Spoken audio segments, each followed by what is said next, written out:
अस्सलाम वालेकुम। This is doctor Wajiya Gulzar, clinical oncologist. आज हम बात करेंगे बहुत ही एक अहम टॉपिक पे, जो कि है कि कैंसर के पेशेंट्स में जब इलाज मुकम्मल हो जाता है तो उसके बाद कैंसर के पेशेंट को कब कब बुलाना है एग्ज़ामिनेशन के लिए, और ये पता लगाने के लिए कि कहीं दोबारा से बीमारी वापस तो नहीं आ रही। ये कुछ बहुत ही अहम सवालात हैं जो कि ओपीडी में एक डॉक्टर को रोज़ाना फेस करने पड़ते हैं, और ये पूछने का हक एक मरीज़ का एक ये हक है कि वो अपने डॉक्टर से ये पूछे कि उसे कितने टाइम के बाद दोबारा से मुआयने के लिए आना है, आने की रिक्वायरमेंट है भी या नहीं, आना ज़रूरी है या नहीं। जब एक पेशेंट का इलाज मुकम्मल हो जाता है, कैंसर के पेशेंट का जब इलाज मुकम्मल हो जाता है, तो मरीज़ अक्सर औकात ये सवाल करते हैं कि डॉक्टर साहब अब तो हमारी बीमारी जड़ से ख़त्म हो गई है, तो इसका मतलब ये है कि अब मुझे दोबारा आपके पास नहीं आना। तो ये डिपेंड करता है बेसिकली 3 बातों पे: type of cancer, stage of cancer, as well as the speed of the cancer recurrence. मतलब किस नोयत का कैंसर है, कौन सी ग्रेड का कैंसर है, और ये कि उस कैंसर की कितनी एबिलिटी है, कितनी उसमें उसकी कैपेसिटी है टू रीअकर, दोबारा से वापस आने की, उस कैंसर की नोयत पे डिपेंड करता है। सबसे पहले हम यही बात करेंगे कि पेशेंट को फॉलो अप किस तरह से करना है, कितने महीने के बाद पेशेंट को दोबारा ओपीडी में बुलाना है, किस किस्म के कैंसर में कितने अरसे के बाद एक ज़रूरत है एक मरीज़ को बुलाने की। एक सिंपल सी एग्जांपल है कि जब मरीज़ की सर्जरी होती है तो भी उसे 1 या 2 हफ्ते के बाद बुलाया जाता है। सर्जन उसे अपने पास ज़रूर बुलाता है ताकि ये पता चले कि उसकी जो इंसिजन दिया है, जो चीरा लगाया है, उसकी हीलिंग हो रही है या नहीं। और दूसरा ये कि अब टांके निकलवाने की कब ज़रूरत है या नहीं। In cancer patients, some of the cancers are very slow growing. कुछ ऐसे कैंसर्स हैं जो कि बहुत आहिस्ता उनकी रिकरेंस चांस, उनके दोबारा आने का चांस बहुत कम होता है। तो इस तरह के कैंसर्स में और भी बहुत सी चीज़ें देखी जाती हैं, उसका साइज़, उसका ग्रेड देखा जाता है। तो इस टाइप के कैंसर्स में जब हम पेशेंट का फॉलो अप करते हैं तो पेशेंट को कहते हैं कि पहले साल में वो हर 6 महीने बाद दोबारा से मुआयने के लिए तशरीफ़ लाए। सपोज़ एक पेशेंट का अगर इलाज ख़त्म हो जाता है तो जिस डेट को इलाज ख़त्म हुआ है उससे ठीक 6 महीने बाद मरीज़ को पहले विज़िट के लिए, फॉलोअप के लिए आना है, और उसके दोबारा से 6 महीने बाद दूसरे फॉलोअप के लिए आना है। उसके बाद जब हम दूसरा साल शुरू होता है तो हम मरीज़ को ईयरली फॉलोअप पे डाल देते हैं। अब कुछ कैंसर्स ऐसे होते हैं जो कि हाई ग्रेड होते हैं और जिनमें एबिलिटी होती है कि वो बहुत तेज़ी से दोबारा हो सकते हैं, बहुत तेज़ी से रेकर हो सकते हैं।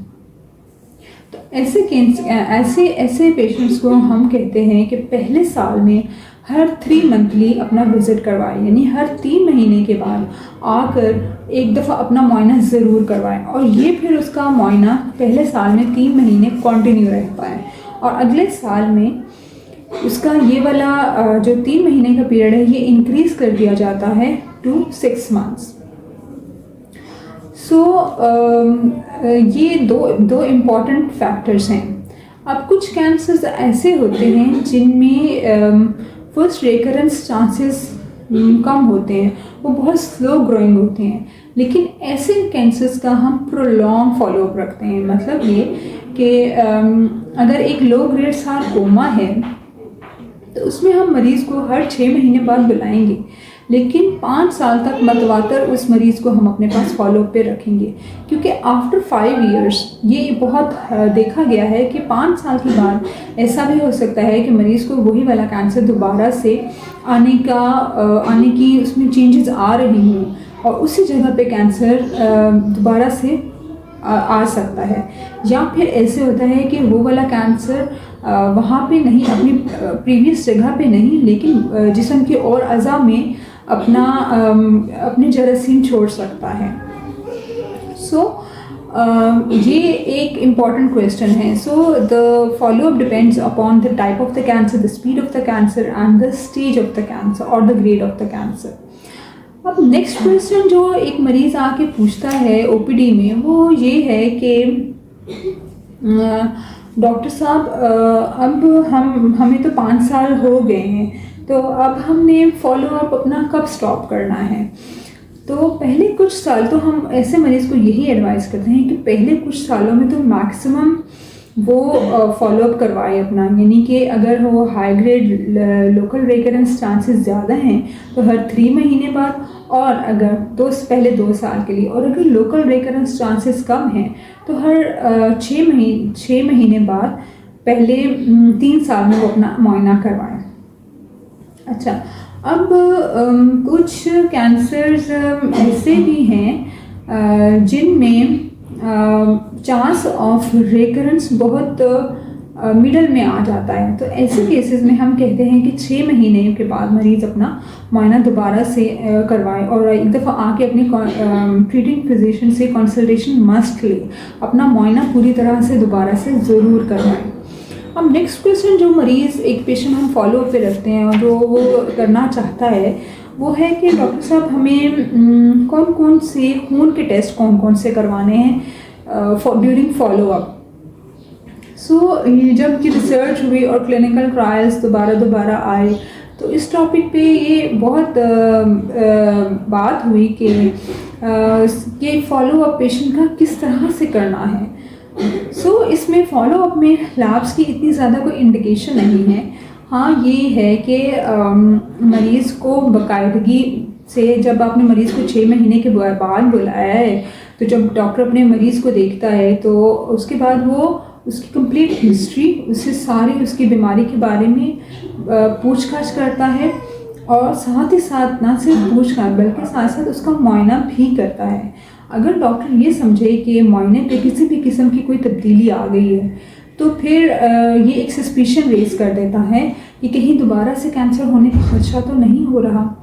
सिमिलरली, अगर एक मरीज़ ओपीडी में आया है और ड्यूरिंग ट्रीटमेंट उसका वज़न बहुत इम्प्रूव कर रहा था और बहुत अच्छा उसका वज़न होना शुरू हो गया था आफ्टर द ट्रीटमेंट, तो एकदम से अगर एक मरीज़ का वज़न सडनली ड्रॉप होना शुरू हो जाए more than 10% with in 6 months, तो फिर ऐसे केस में एक सस्पिशन सी रेज हो जाती है कि कहीं दोबारा से तो बीमारी मरीज़ को नहीं हो रही है। तो ऐसे लेवल में हम मरीज़ को फर्दर टेस्ट एडवाइस किए जाते हैं। अब कुछ कैंसर्स ऐसे हैं जो कि इस तरह फिज़िकल एग्जामिनेशन से, पेशेंट की हिस्ट्री से इजीली देखे जा सकते हैं। सपोज जैसे ओरल कैविटी का, मुंह के अंदर का कैंसर है, तो पेशेंट का मुंह पूरी तरह से खुलवा के देखा जा सकता है कि कहीं कोई बीमारी दोबारा तो नहीं आ रही। इसी तरह छाती का जो कैंसर हो, उसमें गिल्टी देखी जा सकती है। अगर मरीज़ की सर्जरी हुई है तो वो स्कार मार्क को देखा जा सकता है। इसी तरह और वेट लॉस इन दोनों कंडीशंस में वेरी इंपॉर्टेंट। अब कुछ कैंसर्स ऐसे हैं जो कि बज़ाहिर जिनमें रिकरेंस नहीं शो होती, तो ऐसे केसेस में हम मरीज़ के कुछ टेस्ट करवाते हैं। कुछ हार्मोन्स जो प्रोड्यूस कर रहे होते हैं कैंसर सेल्स, वो हम मेजर करने के लिए कुछ खून के कुछ सैंपल्स करवाते हैं। तो मोस्ट जो मोटी मोटी एग्जांपल्स हैं वो ये है कि जैसे प्रोस्टेट के कैंसर में PSA लेवल्स, अगर इनिशियली पेशेंट ट्रीट हो गया है और सडनली उसका PSA लेवल्स बहुत ज़्यादा होने शुरू हो गए, तो ये एक सस्पिशन सी रेज कर देता है कि कहीं बीमारी दोबारा से तो नहीं आ रही, कहीं बीमारी के खून के उन कैंसर सेल्स ने खून के खुलियों को तो नहीं अफेक्ट करना शुरू कर दिया। इसी तरह CEA लेवल्स या CA19-9 जो कि CA पैनक्रियाज में, लबलबे के कैंसर में बहुत हाई की तरफ जाता है, तो वो देखा जाता है। इसी तरह ओवरी के कैंसर में CA125 को भी खून के सैंपल्स के थ्रू मॉनिटर किया जाता है। ना सिर्फ ये, बल्कि टेस्टिकुलर कैंसर में 3 डिफरेंट टाइप के खून के सैंपल्स लिए जाते हैं, CA125, LDH and alpha fetoprotein. अगर इन तीनों में से कोई एक भी अपर साइड पे जाए या फिर अपर लिमिट में जाए तो ये एक सस्पिशन सी रेज कर देता है कि हाँ कि दोबारा से कहीं कोई कैंसर तो नहीं होना शुरू हो गया। अब तीसरा जो मरीज़ का एक सवाल होता है वो ये है कि डॉक्टर साहब अब मैं फॉलो पे तो आ रहा हूँ, तो क्या मुझे कोई स्कैन करवाने की, कोई बड़ा टेस्ट करवाने की, कोई इमेजिंग करवाने की ज़रूरत है या नहीं? तो उसमें से जो मोस्ट इम्पॉर्टेंट इमेजिंग जिसके बारे में मरीज़ सवाल करता है वो है पेट स्कैन। याद रहे कि पेट स्कैन की सेंसिटिविटी इज़ 92 to 95%। वो आप इंसानी जिस्म में किसी भी किस्म की कोई भी इन्फ्लेमेशन है because of any cause, either it's because of infection और due to any other cause, तो वो उसको भी डिटेक्ट कर देता है। तो ये एक गलत सस्पिशन की तरफ ले जाता है। सो इस वजह से पेट स्कैन फॉलो अप में रिकमेंड नहीं किया जाता। अब कुछ मरीज़ ये कहते हैं कि ऐसा क्यों नहीं होना चाहिए कि हम हर 3 महीने बाद पेट स्कैन करवा लें, तो ऐसा पॉसिबल नहीं है। ना सिर्फ ये कि वो जहाँ पे बीमारी आ रही है उसे डिटेक्ट करेगा, बल्कि ऐसा भी पॉसिबल है कि बीमारी है ही नहीं और सिंपल कोई इन्फेक्शन हुआ है, बैक्टीरियल इन्फेक्शन हुआ है, तो वो उसको भी एज अ बीमारी कह के हमारे सामने रिपोर्ट रख देगा। तो फिर वो एक फॉल्स पॉजिटिव की तरफ चली जाती है चीज़। तो इसलिए फॉलो अप में स्कैन्स की इस कदर ज़रूरत नहीं होती। हाँ, फिज़िकल एग्जामिनेशन और पेशेंट की प्रॉपर हिस्ट्री और साथ ही साथ अगर लैब्स इंडिकेटेड हैं तो फिर उसमें हम फॉलो अप में फिर वो वाली लैब्स एडवाइस करते हैं। अदरवाइज़ पेशेंट को हम सिंपल फॉलो अप के लिए पेशेंट को फिज़िकल एग्जामिनेशन और कंप्लीट हिस्ट्री के थ्रू भी पेशेंट को फॉलो अप कर सकते हैं। So this is all about my discussion today. I hope you like my video. If you have not subscribed yet, please subscribe. Thank you.